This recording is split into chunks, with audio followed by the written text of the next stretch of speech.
Di man mga kababayan pinatulan ng Palasyo Malacanang yung pagwawala ni Pastor Gibbs. Tama yata nagpapagang mga balita at pagtalakay sa mga isyu na lipunan. Bulsa! Opinyon, banat at paglalantad sa katotohanan. Bulsa! What you see is what you get. You decide. Mga kababayan, yung ating mga propesiya. Propesiya talaga niya, Mr. Maravillas. Yung ating mga analysis at pagtingin sa mga bagay-bagay na yung ating Pangulong Bongbong Marcos, yung Palasyo Malacanang, will not dignify the so-called official statement ni Gibbs na nag-akusa mga kababayan sa Amerika, CIA, FBI, saka sa First Family at saka kay Martin na nakikipagsabuatan o nakipagsabuatan para siya ipatumba. Sasayangin ba ng ating Pangulong Bongbong Marcos yung kanyang pagkatao po sa tulad ni Gibbs na parang tumira rin ng tumira niya, Mr. Maravillas, ng nang tinitira ng kanyang best friend na si Mau Diggs.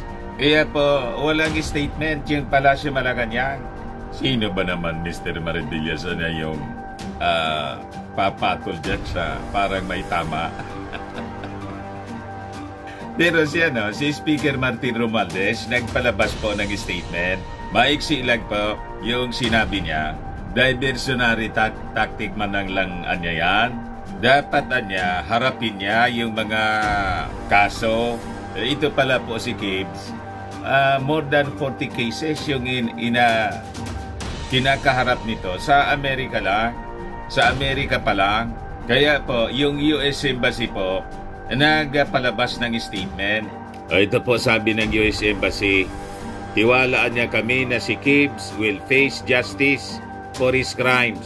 Sabi naman ng PNP, handa na silang tumulong para ma-serve yung subpena laban kay Gibbs. Sabi naman ni ACT Party List Representative Franz Castro, huwag ka niyang pilingiro. Sabi kasi ni Gibbs, hinahabol-habol siya daw ng napakaraming mga babae.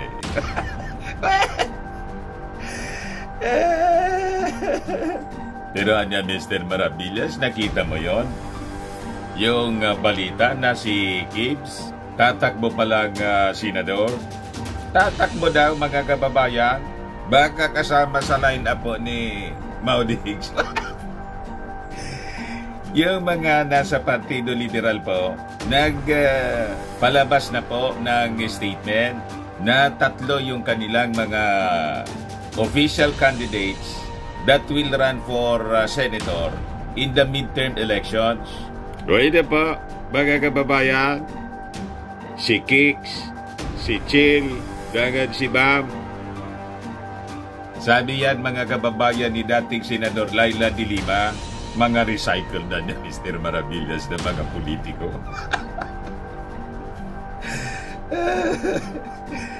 Lahat man po mga recycle. O ngayon, so mayroon na tayong 5 na mga personalities who have officially expressed intent to run for senator in 2025 elections. Si Willie Revillame, nauna nang nagsabi.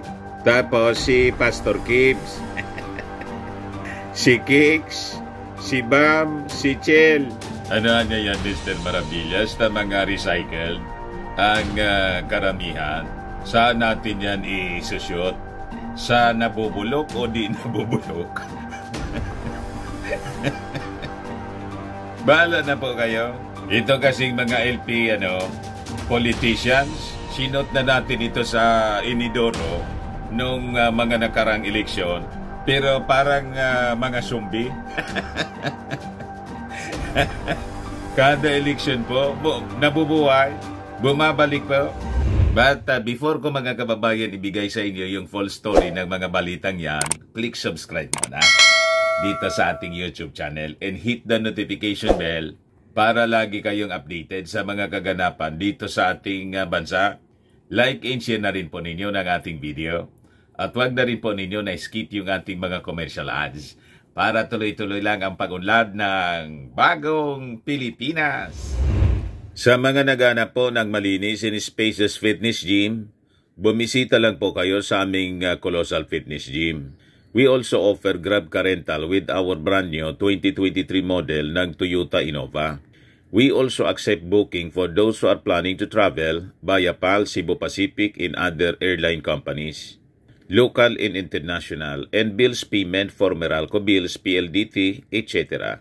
Kahit saan po kayo gustong mag-travel na bansa, pwede na kayo mag-online booking dito po sa amin. Pwede rin po magpa-booking kayo sa mga hotels. And we have our Paymaya at saka Bayad Center dito. Ang Colossal Fitness Gym is located at 3rd floor, Security Bank Building, Landco Business Park, Legazpi City, Albay. For inquiries, look for Chilon Maravillas, contact number 0966-802-0949. Ito po yung aming Innova. Lagi nang matao sa amin po. Na-set up na rin yung aming mga bagong gym equipment. May treadmill na rin po kami. Ito yung bagong product naming binibenta. Negosyo rin ng aking anak na architect entrepreneur, Riz Maravillas. Tingnan ninyo. Whitening siya po, eye glow serum.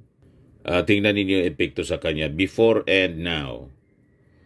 Sa mga inquiries nyo po, contact nyo po yung aking anak, Riz Maravillas on FB. Ito naman po, Firmax Firming and Lifting Cream. Pinapahid lang po sa mga pulses and affected area. Mainam po siya sa mga pains at saka paninigas na mga kaso-kasoan. Ito naman po, mga kababayan, Automax Radiant Serum. Sa mukha naman yung application. Anti-aging po siya. You will look 10 years younger than your age. Sa mga cancer patients naman po, try nyo po ito, Ningxia Red Mix Fruit Drink. Hindi man po siya gamot, food supplement siya. Kaya lang, gawa siya mga kababayan sa goji berry. Yung goji berry may anti-cancer properties. O ngayon, yung mga inquiries nyo po, dumiretso na lang kayo sa aming messenger sa Facebook para masagot namin agad. Ayos pa? Ayos na ayos niya, Mr. Maravillas. So, balik po tayo mga kababayan dito sa mga balita natin. Nagpalabas na yung US Embassy ng statement kasi more than 43 cases pala yung kinakaharap nito na spiritual advisor ni Mau Diggs. Itong si Gibbs, doon lang po sa Amerika. Matindi pala na niya, Mr. Maravillas. Notorious po. Ngayon, hindi na pinatulan po ng Palasyo Malacanang kasi nakakababang puri. Pag pinatulan mo yung ganong uri ng tao, sa tulad ng ating Pangulong Bongbong Marcos ang pagkatao, talagang will not dare na patulan po ang isang nawawala na sa sarili. Sayang lang ng panahon ng ating Pangulong Bongbong Marcos na napakarami yung ginagawa para pagtuunan ng pansin ang tulad po ni Gibbs. Kaya chini ko po yung mga official releases ng Presidential Communications Office. Wala man lang na nabanggit tungkol kay Gibbs. Ay, diba? Ito yung page ng Presidential Communications Office. Busy yung ating Pangulo. Kausap po yung Indonesian leader, yung nanalo sa pagka-presidente ng Indonesia. Yung sabi dyan, sa isang phone call, binati ni Pangulong Ferdinand R. Marcos Jr., si Indonesian Defense Minister Prabowo Subianto sa pangunguna nito sa halalan sa kanilang bansa. Ipinaabot din ni PBBM ang hangarin na patatagin pa ang mahigit 70 na taong diplomatic relations ng Pilipinas at Indonesia, partikular na sa larangan ng energy, depensa, agham, technology at economy. Yan po ang ating Pangulong Bongbong. Hindi siya nagpapadistract at nagpapatol sa mga may may mga sayad na tao. Kahit nga yung pagtatantrums po ni Diggs, maiksi lang yung yung mga sagot ng ating Pangulo. Kung hindi pa tinanong ng mainstream media, hindi man po magre-react. Pagsayang lang kasi ng panahon, makukulit yung nasa mainstream media po. Inambos interview, di sinabi ng ating Pangulo, ipiktuan niya ng fentanyl.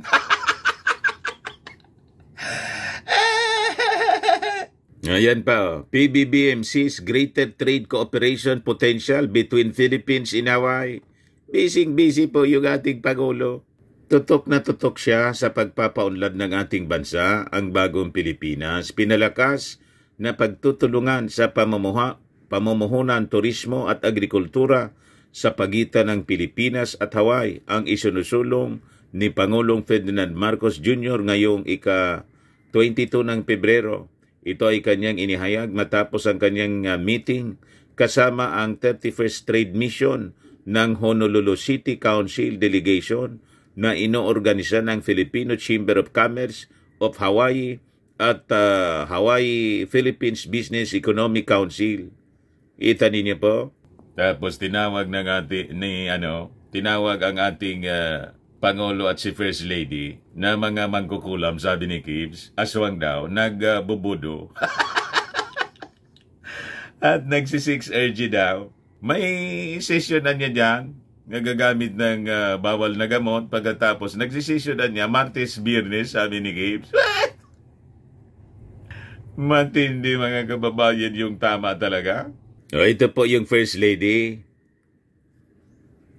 21 hours ago, sabi dito, as part of President Ferdinand Marcos Jr.'s commitment to treasuring and preserving our country's history while strengthening our diplomatic ties, a guided tour of the nation's most historic homes was organized for ambassadors assigned to the Philippines.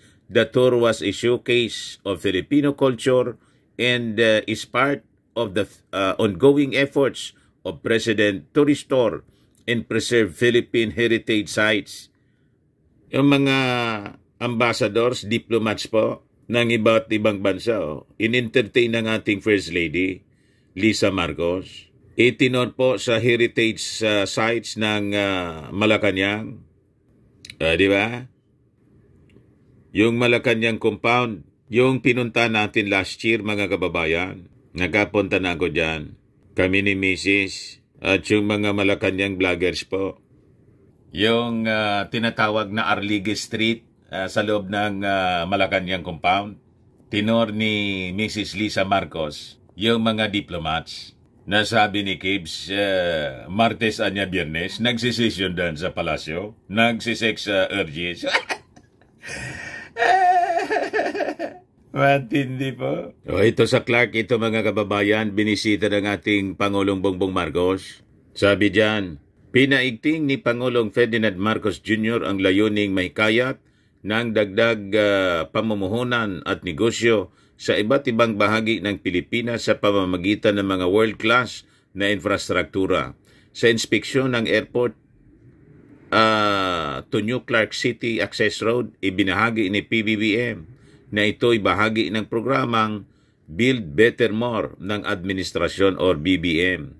We are committed to building world-class infrastructure that could host businesses in high-growth area. Yan po yung inspeksyon ng ating Pangulo. Di ba? Yan po.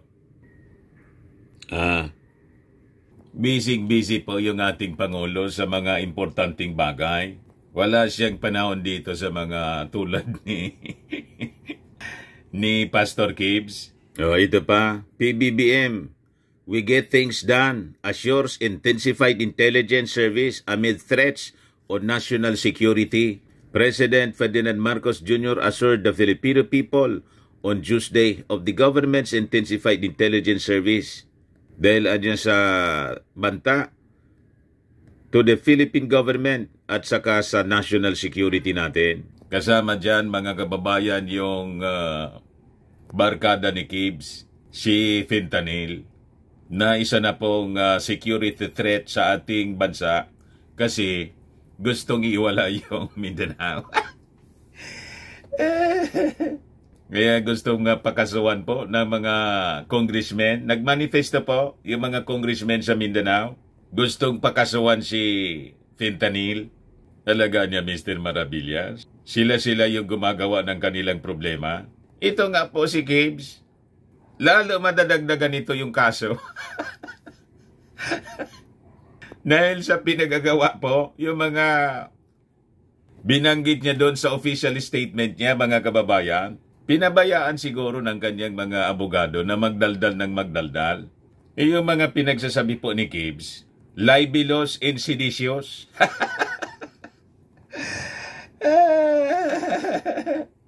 So malamang pinag-aaralan na ngayon ng ating mga authorities kung anong dagdag kaso ang pwedeng isampa dito po kay Gibbs. Para niya kasi Mr. Maravillas, nangasiraan na ng bahit. Yan po, mga kababayan, ang tingin ko rin. So sabi ng US Embassy, tiwala sila na haharapin. Quiboloy will face justice for his crimes.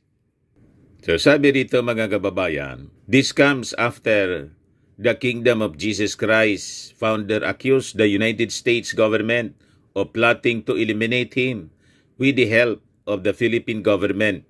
Accusations he spouted after being summoned by the Senate and the House of Representatives. Para niya, Mr. Maravillas, pinapahamak ng mga abogado mismo ni Gibbs yung kanilang kliyente. Yun din yung aking obserbasyon. Sa bagay, mas maraming kaso po, mas maraming hanap buhay. May pambabayan naman po si Gibbs. Bilyonaryo yata itong si Gibbs, mga kababayan. So walang problema na magdaldal ito ng magdaldal at ipasubo ang kanyang sarili. Kasi sa kada kaso daw, sabi ni Gibbs, nagyabang po, 20 abogado niyang umawa kada kaso. Lalong hindi na yan magkainintindihan, mga kababayan. 20 abogado sa bawat kaso yung umahawak po. Sa bagay, mga kababayan, doon nga sa SMNI, yung consultant lang niya sa istasyon, si Jason Sa, ang consultancy fee, mga kababayan, 1 million a month. Di ba? Hindi yun abogado. Consultant yun sa programa, broadcaster. 1 million po yung sinisweldo kada buwan. How much more itong mga abogado? Magkano yung legal fees niyan? Malamang milyon-milyon ang legal fees po. Sige niya, dumaldal ka lang na dumaldal. Para magpiesta kami rito.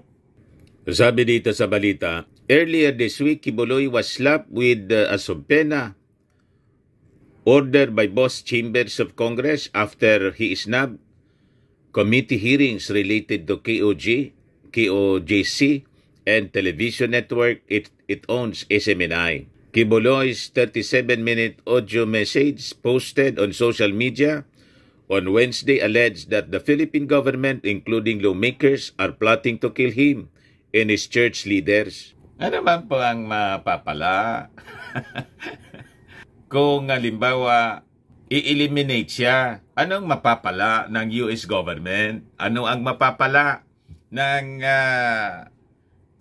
Philippine government, ng ating Pangulong Bongbong? Di ba wala man po? So sabi rito, the US Embassy reiterated that Quiboloy has been responsible for several rights abuses and is on Federal Bureau of Investigation's most wanted list. For more than a decade, Apollo Quiboloy engaged in serious human rights abuses, including a pattern of systemic and pervasive rape of girls as young as 11 years old, and he is currently on FBI's most wanted list, sabi po ng US Embassy. So yung mga kaso po ni Kibs, more than a decade na po na nakapending sa Amerika, tapos ituturo niya yung ating Pangulong Bongbong. Ano man kinalaman doon? Di ba? Tagal-tagal na yung kanyang kaso. At yung mga nagreklamo po, mga former members niya, at mga minor de edad. Kaya tama yung sabi po ni Speaker Martin Romualdez, diversionary tactic ang ginagawa ni Kibs. Kaya sabi ng US Embassy, questions na about legal proceedings should be directed to the US Department of Justice. Kibuloy, who was indicted by a California court in 2021 for allegedly conspiring to engage in sex trafficking, has an active arrest warrant in the U.S. issued on November 10, 2021.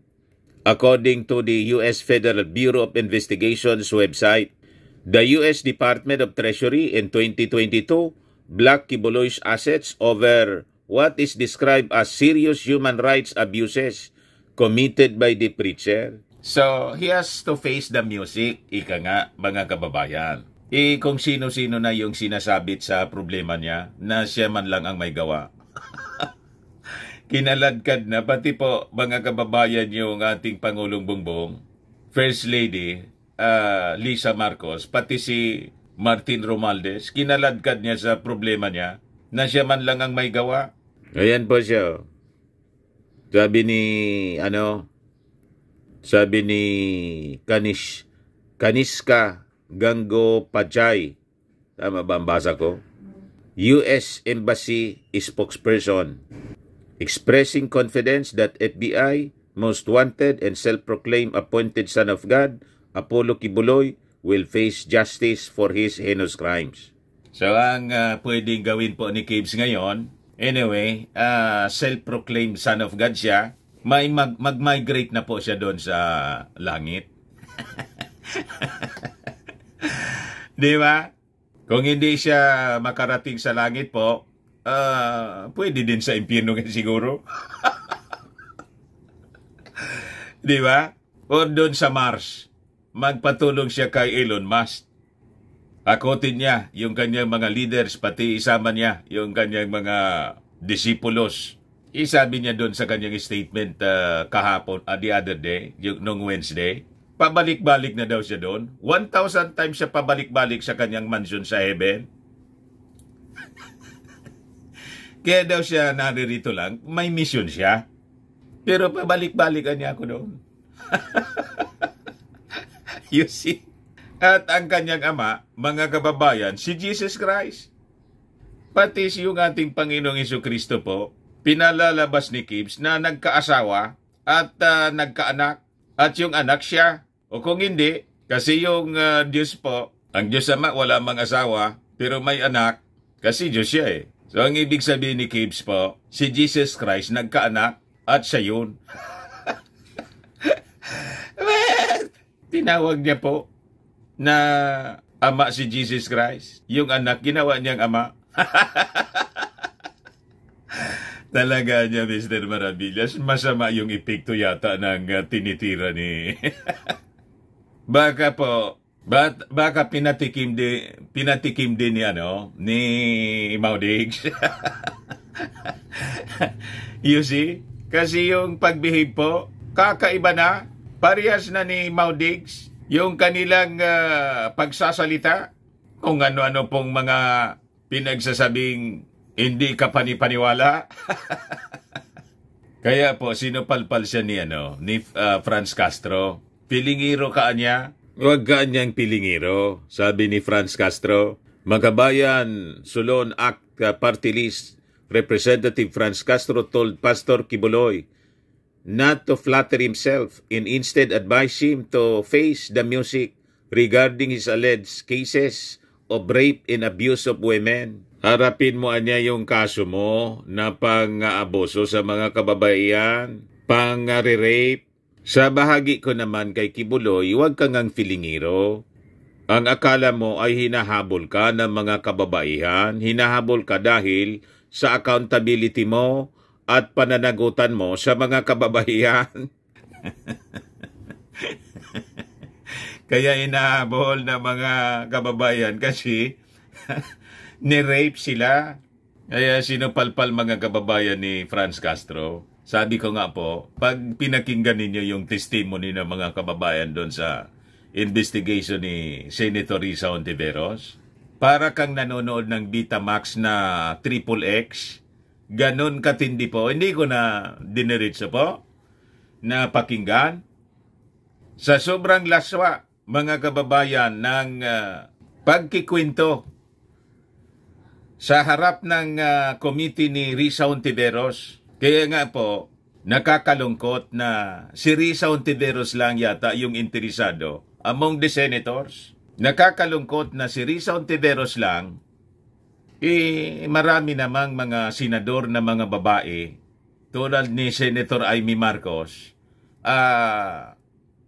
Pia Cayetano, Loren Ligarda, Cynthia Villar, ang inaasahan sana natin na sasaklolo sa kalagayan ng mga alleged victims. Si Super Ate, sumaklolo pa kay Kibs. You see, pati yung mga senador natin na mga kalalakihan, parang wala lang naririnig sila. You see, dapat na niya siguro Mr. Maravillas, lahat ng mga senador natin, palitan na ng mga bagong pangalan. Hindi itong mga recycled na gustong bumalik sa Senado. At saka yung mga re-electionist. Yun nga po sana. Pero ako, kasi pag ganito ng ganito, siyempre sila yung mga kilala, pabalik-balik lang sila mga kababayan sa Senado. Kaya nga, pabor tayo sa People's Initiative para finally, i-abolish na lang itong Senado po. Sakit sa ulo, itong mga senador natin. Pati yung tsatsa po, economic tsatsa, pinapahirapan. Malayo po sa agenda ng ating Congress na very supportive sa economic agenda ng bagong Pilipinas ng ating Pangulong BBM. BBM. Pero ito mga senador po, most of them, pabida po. So sabi po ni Franz Castro, sa totoo lang po, kaya po hinahanap o hinahabol si Kibuloy ay dahil napakaraming mga kababayan at bata ang naging biktima ng kanyang malawak na human trafficking scheme. Yun po ang mga naghanap sa kanya, yung mga alleged inaakusahan siya ng rape cases. Siya po ay hinahanap para makaharap ng hustisya, sabi naman po ni Brosas. Suggestion po namin, humarap siya sa Kongreso, humarap siya sa Senado, lalo na sa mga pagdinig kaugnay ng mga kasong ito. Yun po ang tama, mga kababayan. Pero niya Mr. Maravillas, kakandidato pala si Games para senador. Yan, sabi dito po, nagsisipaglitawan na ang mga pangalan ng mga interesadong bumalik po sa Senado. Una yung mga recycled liberal politicians. Ito po, ano niya yan Mr. Maravillas? Mga recycled, sabi mo, saan natin sila itatapon? Sa lalagyan ng mga nabubulok o di nabubulok? Saan ninyo gusto pa? I-segregate natin. Nabubulok, hindi nabubulok. Recycled Wala niya Mr. Maravillas kadadala ito mga taong ito. Baka po magwa-fundraising lang para may maitago. Former Senators Kiko Pangilinan and Bam Aquino along with human rights lawyer Chel Jutno are the initial senatorial candidates of Liberal Party for 2025 midterm polls. Sabi po yan ni LP spokesperson Laila De Lima. Yes, the three intend to be opposition candidates. Senator Kiko is surely an LP candidate. Senator Bam and Dean Chel are not officially LP members. Sabi ni LP President and Albay 1st District Representative Ed Silagman, Pangilinan, Aquino, and Jukno are indeed running in the party list tickets. The lawmaker responded by saying the party is still completing the senatorial ticket. We are still in the process of finalizing the senatorial slate. Many are probable, sabi po ni Lagman. Talaga po nag-ready na sila kasi ang filing po ng mga kandidato for the midterm election sa October na. Kaya yung mga may intention po, nagsisimula na po na magsipaglitawan ngayon. Ayo. Yan yung tatlo plus Kibuloy and Willie Revillame. Dapat niya siguro Mr. Maravillas, isa lang na lalagyan ang ihanda natin doon sa mga nabubulok. Para pakinabangan man lang ng mga halaman. Pag hindi nabubulok po, walang pakinabang yung mga halaman. Pag nabubulok, may silbi pa. Ano ba? Ayan man lang po, mga kababayan, yung ating mga balita ngayon. Ako po si Dante Maravillas. Bye-bye. God bless.